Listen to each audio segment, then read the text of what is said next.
Assalamualaikum warahmatullahi wabarakatuh. Nama saya Renaldi Alfian. Saya dari SMA Negeri 80 Jakarta, saya kelas PPS 3, ingin membahas tentang penginderaan jauh.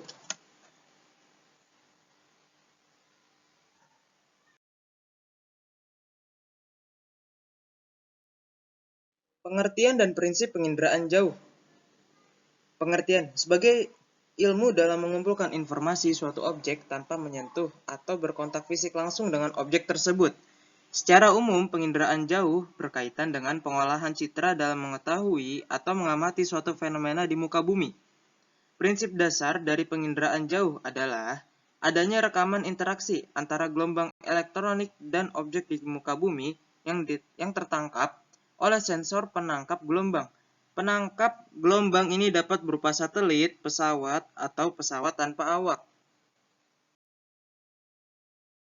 Komponen penginderaan jauh. 1. Sumber tenaga. Jumlah tenaga yang diterima oleh objek di setiap tempat berbeda-beda. Hal ini dipengaruhi oleh beberapa faktor, antara lain waktu penyinaran. Jumlah energi yang diterima oleh objek pada saat matahari tegak lurus atau siang hari lebih besar daripada saat posisi miring atau sore hari. Makin banyak energi yang diterima oleh objek, makin cerah warna objek tersebut. Bentuk permukaan bumi.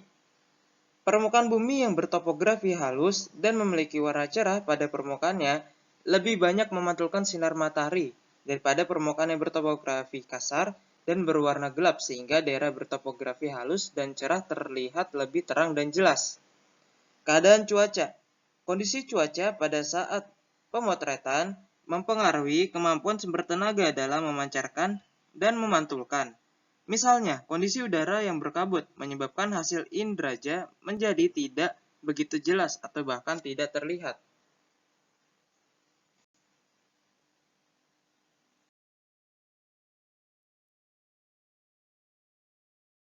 Kedua, atmosfer.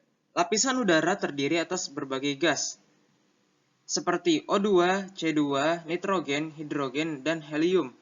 Molekul gas yang terdapat di dalam atmosfer tersebut dapat menyerap, memantulkan, dan melewatkan radiasi elektromagnetik. Yang ketiga, alat pengindera atau sensor digunakan untuk melacak, mendeteksi, dan merekam suatu objek. Tingkat kepekaannya berbeda untuk setiap sensor terhadap spektrum elektronik. Macam-macam sensor. 1. Ground-based platforms. Sensor di atas permukaan bumi dan lokasinya permanen. Aerial platforms. Sensor yang biasanya di pesawat terbang. Satellite platforms. Sensor di satelit yang diposisikan pada orbit bumi. Macam-macam resolusi sensor. 1. Resolusi spasial. Tingkat kerincian suatu objek yang ditangkap oleh sensor semakin rinci, maka semakin tinggi resolusinya. Resolusi spektral. Lebar kisaran masing-masing band spektral yang diukur sensor. Yang ketiga, resolusi temporal.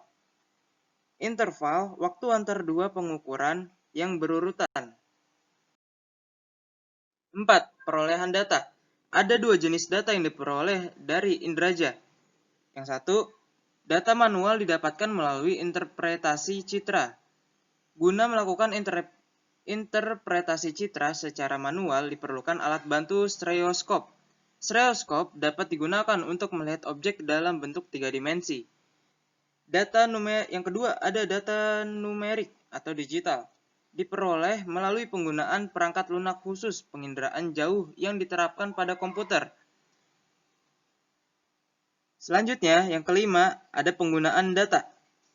Pengguna data merupakan komponen akhir yang penting dalam sistem inderaja, yaitu orang atau lembaga yang memanfaatkan hasil inderaja. Jika tidak ada pengguna, data inderaja tidak ada punya manfaat. Data inderaja dapat dipakai di bidang militer, bidang kependudukan, bidang pemetaan, serta bidang meteorologi dan klimatologi. Kelebihan penginderaan jauh. 1. Dapat memetakan cakupan wilayah yang luas dalam waktu singkat. Yang kedua, tidak membutuhkan banyak tenaga kerja.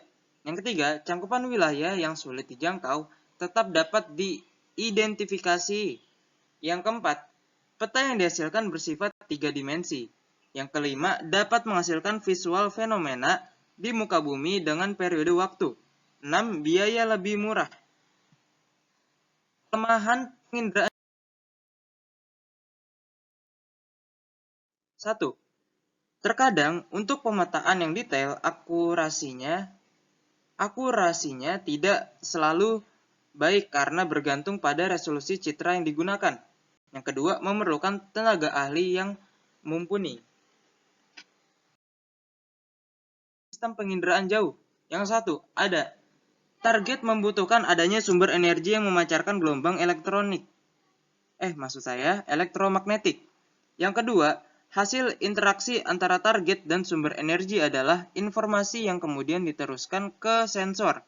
Yang ketiga, hasil data di sensor akan dikirimkan ke stasiun penerima untuk dijadikan format citra. Yang keempat, interpretasi citra. Interpretasi citra, gabungan antara visual dan otomatik dengan bantuan software pengolah citra, misalnya Envy.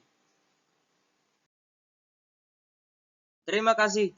Sekian dari saya. Mohon maaf jika saya ada kesalahan kata, kebelit-kebelit gitu kata-katanya. Mohon diampuni. Terima kasih telah menonton video saya. Semoga bermanfaat. Jangan lupa untuk di like, comment, and subscribe. Wassalamualaikum warahmatullahi wabarakatuh.